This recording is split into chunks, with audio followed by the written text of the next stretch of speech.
Hey guys, Water24 here, giving you another deck tech video.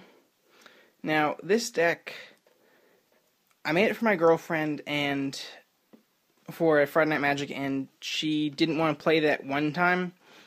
So I decided I'd use it because none of my decks were so amazingly great. So what I did was I built this white-red Angels deck. And it worked pretty well. I came in 8 out of 25, winning 3 matches 2-1, lost 1 match 2-1, and lost a match 2-0. So, it's a pretty good deck. There's some things that need to be done to it, but you can find that on my blog once I put up the post with the deck tech information on it, and pretty much how it played, what could be removed, what could be changed. And in another couple of weeks, I'm going to hopefully do a blog post where I've upgraded the deck to make it even better. But that won't be for a little while. First of all, I'm going to just show you what this is. I've got explanations of what didn't work so well, what could be done better on the blog, which I'll put a link in the description when it comes out, or when I do the blog post and this gets posted. So, starting out, we got two Cathedral Sanctifiers, gaining 3 life. Pretty good for a 1-drop. I believe it's the only 1-drop I have in here, but it helps. Then 4 Angelic Walls, just to keep stuff from hitting you, which is pretty useful. Until you can get some of your bigger angels out, you're going to have this to defend almost anything that comes at you, and of course it's flying, so it blocks anything except for unblockable stuff. Alright, then we got 2 Emancipation Angels, which return permanents you control to its owner's hand. Now, in here, I've got a Cavern of Souls, which I should name Angels, but in the event, all I've got are humans at the time.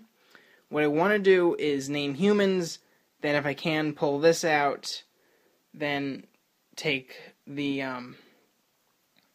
Cavern of Souls back, and then when I play it again, name Angels then. So you can use the Cavern of Souls for both, just as long as you can play one of these. Then we've got 2 Attended Knights, gives you 1/1 White Soldier, which also works with Emancipation Angel. You get 2 1/1 White Soldiers if you can put this back in play later and you still have that soldier. So, gives you extra tokens, and it's got First Strike, which is pretty good. Then we've got 2 Seraph of Dawns, lifelink, just for gaining life pretty much. 2 Serra Angels for vigilance and flying. Pretty nice cards, been in every core set since Alpha. So, really nice. Thundermaw Hellkite. Yes, I know it's foil. And yeah, I'm pretty excited about that. But flying, haste, and deals 1 damage. So this taps your opponent's flying creatures and deals 1 damage to them. So if they were 0/1s like Birds of Paradise, it kills them. And also you've got haste, so you can attack with this and a couple other angels you have on the field. So dragon and a couple angels. But this is mainly angels. I just put in a couple things that definitely help with it. I'm going to put in a couple more of those. Alright, then we got an Aegis Angel. I wound up taking this out enough. I mean, it's too expensive. I've only got one of them. Doesn't really help much. When it enters the battlefield, target permanent is indestructible. I might as well just get out Avacyn at that point. There's really no point on having a 6-drop that makes 1 like that. That's also a 5/5 when I can have a flying 8/8 that costs 2 more mana and makes everything indestructible. This is kind of pointless, so I'd probably take this out and replace it with something else.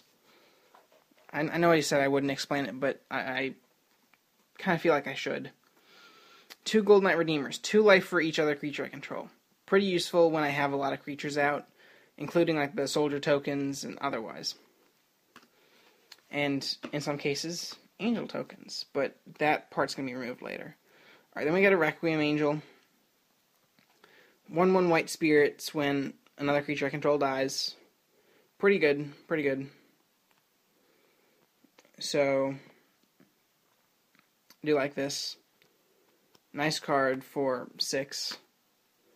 Then at 7 we have Gisela, Blade of Gold Knight, which is part of your red there. Flying First Strike, and of course, anything that deals damage deals double that.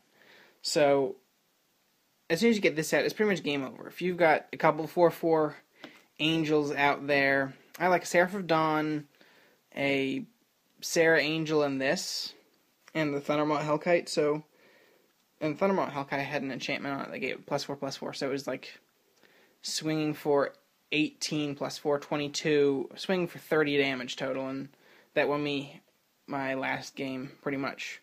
So that was pretty good, because he pulled out an Avacyn, so yeah. So Gisela's great for this deck, because it's all red-white. Alright, we got 10 planes in here. 10 planes in here for your white mana. I've got 8 mountains here, just to make sure I can get the red. Sometimes I get a little bit more red than I do white, which is why we have Cavern of Souls. Because the angels are going to be white, Gisela would be red, but by then we're going to have at least 1 red mana out and 2 white, so this should handle it anyway. Then I've got a couple other things with it. So this handles pretty much everything. Clifftop Retreat, pretty useful. 1 red or 1 white. Gotta have that. It's great to have at least 1 dual land if you're doing a 2-color deck. 2 dual lands if you're doing a 3-color deck. Or maybe 3 dual lands, counting, like, if you did Bant, you could have Hinterland Harbor, green-blue, then Glacial Fortress of white-blue, and the green-white Sunpetal Grove. But if you're doing, like, 2-color, like this, a red-white deck, then you want, like, Clifftop Retreat. If you're doing white-blue, you want Glacial Fortress. The more the better, but they're kind of expensive, so only if you want to get one, or if you are really good at pulling them out of packs. Then 2 Evolving Wilds to make sure I get my white or red, whatever I need at the time. Pretty useful. Also shuffles the deck if I'm getting all this high-powered stuff and I'm not getting anything good out of it. Slayer's Stronghold, pretty important there. Turns my Cathedral Sanctifier into a 3/1 pretty much, just with 3 mana. So that's nice. You gotta have that. Possibly more in the future too. Alright, Chandra the Firebrand deals 1 damage and at some point deals 6 damage. And I also have a Gideon Jur. At this point, the Planeswalkers are pretty much there just so people go after the Planeswalkers because they're afraid of them instead of attacking me directly. It buys me another turn, so if I can make the deck work better the way it is, then I don't really need these, which I can make it better without these. Going on to artifacts, got a Sword of Body and Mind. I know I'm doing Return to Ravnica is coming out, so only stuff that's legal, but this is like the only other time I can do it unless I play Extended or Modern. Modern is probably going to work as well based on all the other cards people can use. Extended might be better, but I mean, I just had to use the Sword of Body and Mind. It won me a couple games because people were playing mostly green. Like, one person had like a green-white angel deck. One guy had a pure green deck. He ended it when he saw I had this with the green. So I won that one 2-1. But that was pretty useful. We got 2 Moonsilver Spears, pretty much just to give me 4/4 angels. Although 8 mana just to give you a 4/4 angel and another one, another one, another one. It's a bit much, so I'm probably going to take this out and just put in and treat the angels instead. Searing Spear for a little bit of burn really helped with getting rid of golems, Blade Splicer, Primordial Hydra, I believe, a couple other things. So Searing Spear is a little bit of a burn spell. Oblivion Ring, also getting rid of stuff, kind of useful. Angelic Benediction, another M12 thing not reprinted. +4/+4, Flying First Strike, and is an angel in addition to its other types. I put this on Thundermaw Hellkite for a 9/9 attacking. Gisela doubles it to an 18/18. So this is a really good card for that, for an Angels deck, even though it can't be used much longer. 2 Angelic Benedictions. I took these out. Every time I could with a sideboard, I put these back out. They didn't help much. Exalted wasn't going to do much. Pretty much, if I could have both Gisela and the Angelic Benediction and Thundermaw on the field, that would be pretty much 22 damage, but the chance of that happening would be pretty slim. So I didn't. And everyone's favorite $40, $50 card, Bonfire of the Damned. Pretty useful. I could never pull it out for the miracle costs, but I killed a bunch of mana dorks doing just paying 3 mana red and then 1 for each X, so I was able to deal pretty good amount there. Or I was able to slow them down with their mana dorks. Birds of Paradise, Avacyn's Pilgrim, Land of War Elves, so that's pretty good. Now, where did I put the... There it is. There's the deck box. Now, aside from my 15 sleeves, or my 5 extra sleeves there, I put Moment of Heroism, not necessarily needed, didn't ever use it. It'd be pretty good, though, to include. Pacifism, didn't use, would be pretty good as opposed to Searing Spear or the Oblivion Rings. This wouldn't be too bad. Things could keep growing, but couldn't do anything until the enchantment was destroyed. Seraph of Dawn, 2 of them, since I had 2 in the main deck. Reset Switch, Planar Cleansing. Destroy all non-land permanents. Useful if they have all this stuff, you don't have much. It gets rid of most of their stuff. Sunblast Angel, just because. I mean, it was another angel, destroys all tapped creatures. If they were attacking a lot, I'd probably sub that in. And then 3 Thunderous Wraths, which I'm probably going to put in the main board, or the main deck with Bonfire. 5 damage Miracle.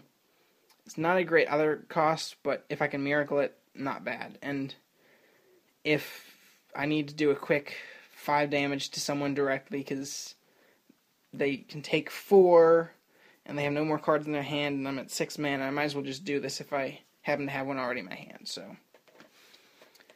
There you have it. Hope you enjoyed this deck. I think I'm actually going to go ahead and... Well, I can shuffle it, I guess, and go ahead and show you how it all works. Just because...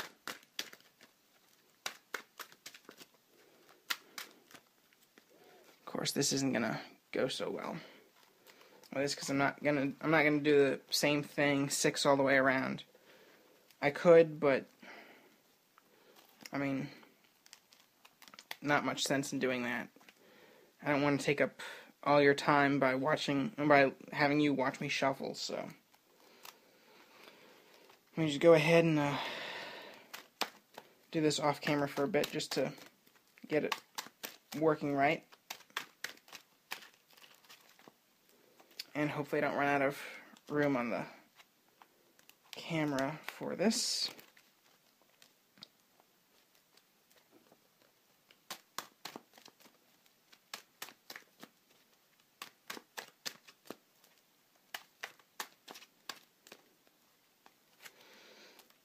Okay, should be almost thoroughly shuffled. Let me just do a quick one more. Alright. There's the deck. Let's go ahead and kind of focus that.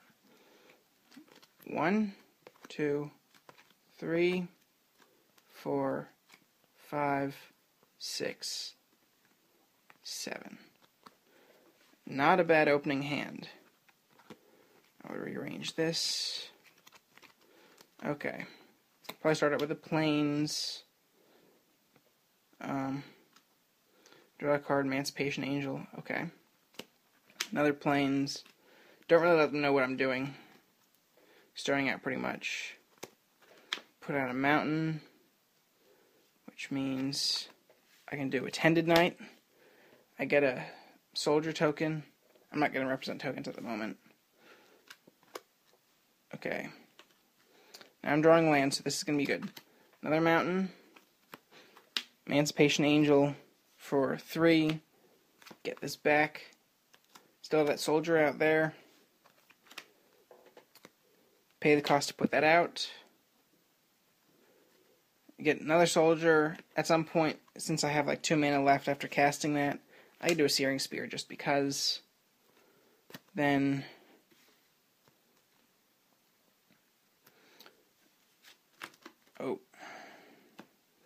so I can go ahead with another one of these. Actually, I'm going to put down another land. I can put down another one of these, take this back. Next turn, cast it. Also cast Sword of Body and Mind. I got Searing Spears. I can start dealing damage. I can start attacking with stuff. Another Plains. Another Attended Knight. Chandra. Plains. Searing Spear. Okay, by then I'm just going to play all of them. Seraph of Dawn gives me lifelink. Cavern of Souls, Naming Angels. Might as well just put Angelic Benediction out there. Oblivion Ring, someone, something. Mountain. Golden Knight Redeemer. If all the creatures are still out there on the field, 2, 4, 6, 8, 10, 11, 12, 13, 14, 15, 16, 17, 18 actually. Because it'd be 4 soldiers. 1, 2, 3, 4. Then 5, 6, 7, 8, 9 for creatures. So I get 18 life for that. And do I have enough mana? Gazella. Attack for some large amount. So there you have it. That's kind of how the deck works, if I can get it out. Serra Angels then. Moonsilver Spear. Might as well start attacking, getting more 4/4 Angels. But as you can see, this is pretty much how it works. With how it's supposed to work anyway. Sometimes it doesn't work so well, but then again, it's partly strategy, partly luck. You build the deck, but at the same time, you might not get what you want at the time you want it. So that's the great thing about Magic. It's unpredictable, and there's so many not infinite possibilities, but there's so many possibilities of what you could have in your opening hand and the order your deck is in. And the probability of it being the exact same order, unless you stack it, after you shuffle it, the exact same order would be astronomical. That large number of probability, or the smallest possible probability of it being the exact same order. So yep, there you have it. A white-red Angels deck with a little bit of humans. And I think it works pretty good. Modifications would be Restoration Angel. Possibly another Gazella. Probably a little bit more burn. Take out the Moonsilver Spears, add and entreat the Angels. If I had another Bonfire, I'd put that in there. Things like that. But I hope you enjoyed this one, and check it out on the blog.